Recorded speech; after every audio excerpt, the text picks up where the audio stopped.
Ramping up your business? The time is near. You've given it heart. Now get it in gear.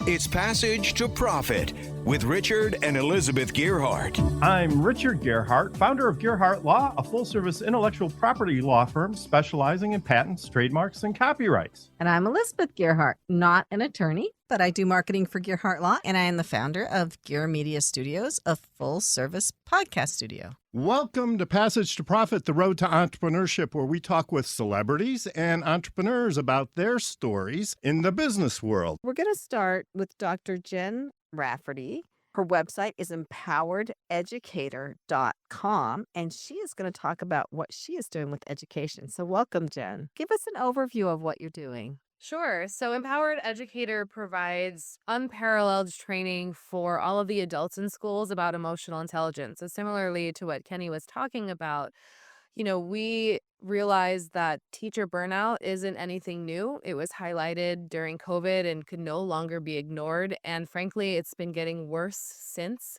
Our kids are changing, their needs are changing, their emotional needs are growing, and the adults around them who are caring for them, teaching them, supporting them, are not able to give them what they need because we ourselves are starving for our own emotional well-being.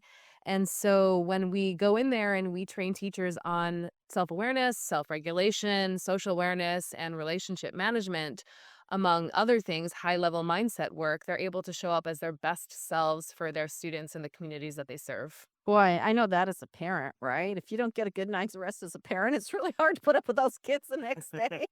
Sure is. And that's just the tip of the iceberg. So what are some symptoms of burnout? How does a teacher know if they're burnt out? Being a teacher with burnout isn't any different than being a person who does anything else in the world with burnout. The way perhaps that it is manifested could be a little bit different, but think about when you're feeling burnt out. What does that physically feel like to you? You're probably achy. You probably have a headache. Your muscles are probably tense.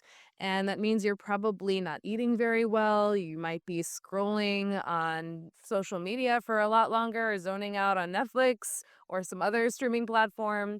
You might be finding yourself drinking a bottle or two of wine when you might not have wanted to in the first place, and finding all of these numbing strategies where if you were to sit for a moment and focus on the things that are actually challenging you, that requires some work. And again, going back to what Kenny had talked about before, it's easier to go to external things to make quick fixes for how you're feeling. But the truth is they're not sustainable. So we continue to quick fix ourselves into feeling better. And we have this idea of self-care being getting a manicure, or going out to get a massage, or taking a mental health day. None of those strategies are sustainable. So burnout looks like exhaustion. Emotional exhaustion. Burnout can look like feeling impatient and snappy with the people who are around you, not focusing at work, not focusing anywhere, fatigue, all of it. And so when you're in burnout, you know it. You just often don't know how to get out of it. So how do you get out of it? What do you do? Well, the first thing, I think, again, harkening back to what Kenny had talked about, I have my PhD in educational psychology. So I'm coming from the perspective of cognitive neuroscience and high-level mindset work here. However, a lot of times when we talk about mindset, we forget that we have a body. And the truth is the body is where all of this information is stored. You think 65 to 85,000 thoughts every single day. And most of them are on repeat, and they come from fear and past experiences and your ego. And so in order to make changes, you have to stop listening to the thoughts in your mind, which are not facts, they're options, and start listening to your body. And so many of us have been dissociated from our bodies for decades, for all sorts of reasons: big T trauma, little T trauma, society, what we see on TV, and the things that we consume. But when you start to connect with your body, that's where you get to recognize, well, where does this stress live? Stress is internal, stressors are external. So how do we go about navigating burnout? You have to slow down enough and create some sort of quiet and stillness for you to even understand what's going on here before you start addressing the things that are outside of you. But I do kind of wonder, how do you connect with your body? What do you tell people? I mean, I think I might know, but I'd like to hear your Your thoughts on that? Yeah, that's an excellent question. And truthfully, this one little exercise has changed my life and the thousands of educators and clients that I work with. And that's taking just 30 seconds. First of all, putting your hand to your heart. It is that simple. When you put your hand to your own body, you are releasing oxytocin, which is the trust hormone and the love hormone. So if you want to establish some more self-trust and self-love, you don't have to buy another app. Just put your hand on your heart for a second. And the second piece of this is breathing. When we have intentional breathing breaks throughout the day, you're interrupting your autopilot. We take about 23,000 breaths every single day. And if you think about it, how many of those are intentional? Probably none. And so take just a couple of seconds, hand to heart. I use the box breath, which is inhale for 4, pause for 4, exhale for 4, pause for 4. I do that 3 times, and I do that about 4 times a day at the very least. And what that does is it not only gets me in touch with my body, it interrupts my thought processes, and it creates awareness to what my body is doing, which normally I wouldn't realize. For example, when I do a breathing break throughout the day, I might realize my shoulders want to feel my earrings. And I'm thinking to myself, I didn't even realize that my shoulders were so high up. And I have a moment to relax and refocus my thoughts. The greatest gift that you have is your attention. And we think attention comes from the mind, but it comes from the body first. And until we start interrupting those patterns, simply just by breathing throughout the day intentionally, nothing's ever going to change. Yeah, I agree. So we're talking to Jen Rafferty with Empowered Educator. We have our guest here today, Kenny Lang. Kenny, do you have a question or comment for Jen? I just want to plus one all of that. I was somebody who trapped a lot of stress in my body and actually had to have a therapist help me with grounding, box breathing. And Jen, I'd be curious, what from your research and just client interactions, it's one thing to maybe put in some practices or start to figure out, okay, I am stressed, but preventative, because it can be hard when you're burnt out. You're like, I don't want to do anything. I just want to scroll, to get started and then to start to catch yourself before you become dysregulated. Because in the classroom, like we're seeing stories of teachers who they likely are burnt out, they're dysregulated, and then they're exhibiting poor behavior towards students, and it's costing them their jobs or at least their reputation. So how do they start to get on the front end of that and have some like an early warning system? Great question. So, first thing, there's 2 things. First thing is a regulated nervous system does not mean that you are singing kumbaya, floating on cloud 9 all day. A regulated nervous system is about oscillating between as your sympathetic nervous system and your parasympathetic nervous system, which is a state of survival and protection versus a state of safety and performance, which is really where we want to be to do our best work, to show up, to do things like speak on this radio show, to teach a class, to serve clients, right? But your brain is actively going to search out threats and deficits because its job is to keep you alive. Your brain doesn't care if you're happy. Your brain doesn't care if you're living your dreams. In fact, it would rather you didn't live your dreams because it has no evidence of you doing that and surviving to tell the tale. So it's wanting to keep you in a stress state more often than is serving you. And so the structures that we have to support the people that we serve, I mentioned before, I do my breathing breaks at least 4 times a day, not because I'm feeling stressed, but because I'm stretching my regulation muscle so that my nervous system, when is activated by some sort of threat, it's not going to the high peaks that it might have before, and it's able to come down more easily than it had before. So instead of kind of going through my day in this, ragged, like high alert, I'm more able to float through the day with, okay, this is activating, but I'm able to come right back down. And that's the stuff that happens before. It's very upstream thinking. I Mm-hmm. read a lot of Heath's books. I love Dan Heath.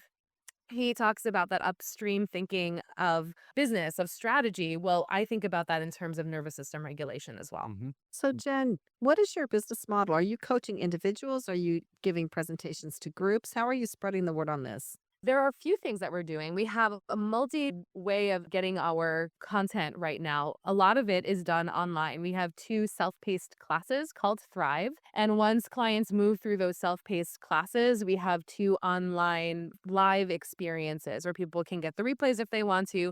But it takes you through more of an introductory runway to this emotional intelligence and high level mindset work, to then going really deep with a live practitioner, so we can really get into, what Kenny was even talking about before, belief work. Where did we learn these things about ourselves? How are we showing up? Who do we want to be? And how do we build a bridge to support you to get there? So those classes are called Redesign Your Mind 1, Redesign Your Mind 2.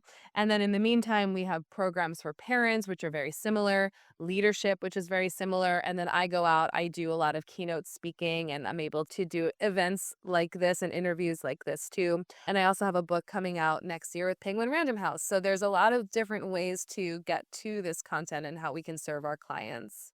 And people find that through your website? Yes, empowerededucator.com. So, is your main focus around burnout, or do you also serve teachers and leaders in other ways too? Our focus, I would not say, is burnout. That is a nice result of the work that we do. What we're doing is we're providing our workforce in our educational systems with the skill set to show up as their best selves. What's happening is our kids are learning what it's like to be an adult by looking at the adults around them who are living in perpetual overwhelm and frustration, and they're thirsty for emotional connection and connection to each other. And, once we get to be a certain age, we're adulting all of a sudden, and we're expected to know how to live through life. And no one actually teaches you these skills. So we come in and we teach how to manage your emotional life, how to manage your thoughts, how to regulate your nervous system, so that it's the work that makes all of the other work work. And what does happen is we're finding that teachers are feeling less burned out, but we're also finding that there's a higher retention rate. We're finding that kids are performing better academically when their teachers are more regulated. We're finding that there are lower behavior referrals in these classrooms. We're finding that teachers are finally living their best lives. Like, hey, Jen, I took your class and I've lost 60 pounds this year. Hey, Jen, I took your class and I finally booked this trip to Ireland that's been on my bucket list forever. I had this really difficult conversation with my administrator, and now our relationship is so much better. So it's not just about burnout. Burnout is a very popular buzzy term right now that we can point to, but it's really about showing up as the person that you want to be, not by default. You're living your life by design instead of by default. Given all the changes in the world, between COVID and cell phones and popular culture, is it possible for a single teacher to really lead a classroom of young people, high schoolers, middle schoolers? It seems like a tremendous burden to try to manage and elevate them. Is it still possible for teachers to be effective? 1,000%. I was a teacher in the classroom. I taught middle school music for 15 years, and I loved it. I was really good at my job. And I know a lot, thousands of dedicated, brilliant educators who can take a classroom full of kids and turn it into magic. And I think what's happening now, particularly with this post-COVID, our kids are changing AI. There's a conversation that's happening that is the wrong question. It's not about AI versus teachers. It's how do we provide our teachers with the support, with the education, with the integration so that they can serve this new generation of kids? How do we close that gap? And instead, we're having wrong conversations about school vouchers. We need to be having conversations about how do we fund our public schools so that our teachers have the support that they need to do the job that they wanted to do, that our kids depend on them doing. And so, do I think it's possible? Absolutely. Do I think they're set up for failure? Yeah, I do. And so the people who are actually doing it are going over and beyond what is necessary. And we need to keep those teachers, especially those teachers, in the classroom. Yeah, I agree 100%. And with the whole artificial intelligence revolution, I guess, is what we maybe should call it. I saw a teacher present. Well, he was head of tech at the Summit Schools here in New Jersey, and they're teaching kids how to do queries for ChatGPT. They're teaching kids to harness AI, not to just be dragged along by AI, by the, scruff of their neck or whatever. I think that's what we have to do as humans is we have to make AI work for us and not just like let it control us, right? Yeah, I mean, I would say though that being an old school type of person, if you're constantly relying on AI to answer your questions, what are you actually learning? Kenny, you were going to say something? Yeah, if we were in a court of law, I'd yell objection. AI only gives you as good of an answer as your prompt is. It's garbage in, garbage out. I've had this conversation with numerous people, teachers included, and some people who say, yeah, you're just outsourcing your thinking. You're actually not. I spend probably 2 to 4 hours a day utilizing AI in my business, creating custom agents and things like that. And I can tell you, you can put in a really simple prompt and get a really bad answer. And I'm not talking about it's hallucinating or factually incorrect. It's actually just really plain and vanilla and not even helpful towards your end goal. And so it is requiring a different kind and style of thinking that I'm 100% with Jen on this. Is like it's got to be about how do we equip the teachers to bring it into the classroom and teach them practical use cases, because in the marketplace, so let's bring it back to entrepreneurship. I'm telling my clients, I was like, AI is not going to take your job. The people who know how to use AI will Yes. take your job. Exactly. Because they'll be doing everything faster because they won't do exactly what AI says, but it'll give them a starting point. They'll be starting from third base. It'll be better. It'll be faster. And if you don't use it, you are just going to be left behind in a way that you won't ever be able to make up the distance. So, Jen, we are all behind you 100%. We have time for one last question with Jen, and that is, how do you view AI and what do you think is the right way to teach AI in our school systems? I would never be so presumptuous as to share what I think is the right way to do anything. However, I do believe that when we focus on our humanness, our ability to navigate AI will be more seamless. What's happening is we are so focused on the outcome and the output with AI. We are, as human beings, adolescent in our emotional development. And that is, I think, going to be the downfall.